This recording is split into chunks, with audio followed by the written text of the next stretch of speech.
नमस्कार साथीहरू। यता पनि विरोधै गर्न पुगेछन् हर्ख साम्पाङजी।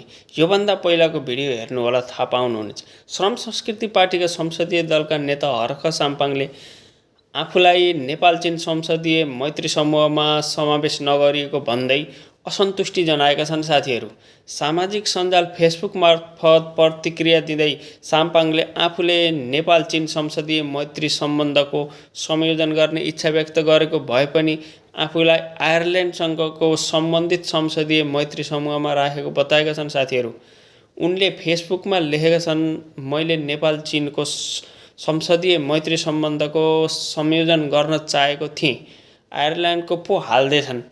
यस विषयमा थप सङ्केत गर्दै उनले यसबारे सोच्नुपर्ने भयो भन्ने टिप्पणी समेत व्यक्त गरेका छन्। साथीहरू, साम्पाङको उक्त अभिव्यक्ति पछि संसदीय मैत्री समूहको जिम्मेवारी निर्धारण प्रक्रियाबारे सामाजिक सञ्जालमा विभिन्न प्रतिक्रियाहरू आइरहेका छन्। साथीहरू, यस विषयमा संसद सचिवालय वा सम्बन्धित निकायले भने हालसम्म कुनै औपचारिक प्रतिक्रिया सार्वजनिक गरेको छैन।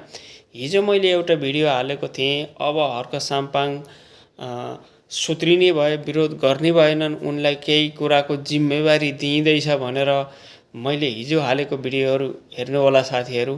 तर यता पनि विरोधै भइसकेछ।